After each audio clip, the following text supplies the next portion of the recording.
लगभग 2 साल पहले यानी कि 2023 में भाजपा के कंवरलाल मीणा ने अंता सीट पर जीत दर्ज की थी, लेकिन करीब 6 महीने पहले उनके खिलाफ पुराने मामले में सजा होने के कारण वे विधायिकी से बाहर हो गए। भाजपा ने अपनी उस सीट को बचाने के लिए चुनाव लड़ा। खासकर वसुंधरा राजे के लिए ये सीट बहुत ज्यादा महत्वपूर्ण थी। हालांकि भाजपा की सरकार और पार्टी संगठन चुनाव में पूरी तरह सक्रिय नहीं दिखे। इस चुनाव में बीजेपी के चुनाव प्रभारी वसुंधरा राजे के बेटे दुष्यंत सिंह थे। अंता में बीजेपी के चुनाव प्रचार और रोड शो उन्हीं के नेतृत्व में हुए थे। जैसा कि आप सभी को पता है कि वसुंधरा राजे सालों से वहां पर सांसद रही थी।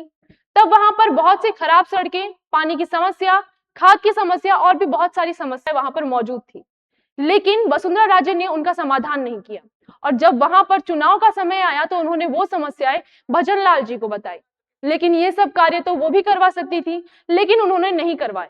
और जब अंत में इलेक्शन चल रहे थे तो वहां के इलेक्शन कैंपेन खुद ने मैनेज किए, लेकिन वहां भी कई बीजेपी नेताओं को नहीं बुलाया गया। वहां चूंकि भाजपा के जिन नेताओं को भेजने की कोशिश करी, जिसमें सबसे पहले चुनाव प्रभारी बनाया गया था प्रभुलाल सैनी को, जो खुद 2013 से 2018 तक अंता से पहले एमएलए रह चुके हैं, उन्होंने इस इलेक्शन में शामिल नहीं किया गया। फिर हीरालाल नागर, जो कि धाकड़ समाज से आते हैं, सांगोद विधानसभा से एमएलए रह चुके हैं और वर्तमान में राजस्थान के ऊर्जा मंत्री भी हैं, इन्हें भी इलेक्शन में शामिल नहीं किया गया। तो उन्होंने चुनाव से पहले ही जेपी नड्डा को शिकायत कर दी थी कि उनको चुनाव में शामिल नहीं किया गया है। तो अंता उपचुनाव में धाकड़ समाज का अधिकतर वोट नरेश मीणा के पास चला गया, जिससे हीरालाल नागर रोक सकते थे। तो अब सवाल ये बनता है कि हीरालाल नागर को क्यों नहीं बुलाया गया इस इलेक्शन में। इसके बाद 2003 में छबड़ा से चुनाव लड़ा था नरेश मीणा ने।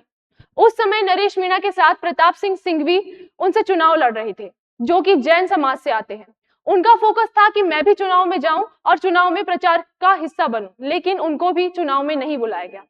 इसके बाद किरोड़ी लाल मीणा को भी शामिल नहीं किया गया। सिर्फ भजनलाल शर्मा गए और कुछ नेता वहां पर घूम रहे थे, बाकी कोई भी नहीं गया।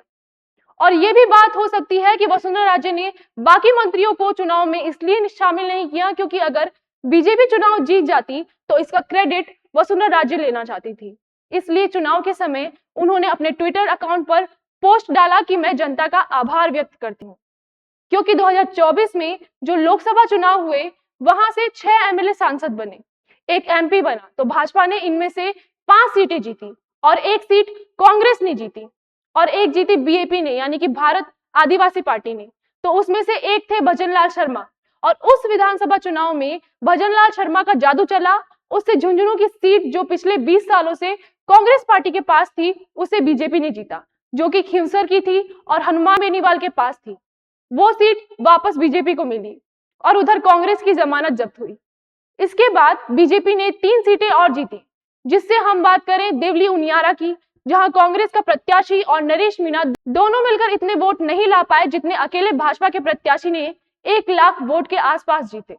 और ये भजनलाल शर्मा के काम से प्रभावित होकर लोगों ने वोट दिया। और इसमें एक सीट बीजेपी हारी थी दौसा की, जिसके एमएलए राजकुमार रौत थे। और फिर जैसे ही भजनलाल शर्मा ने 5 सीटें जीताई तो उनका कद और ज्यादा बढ़ गया।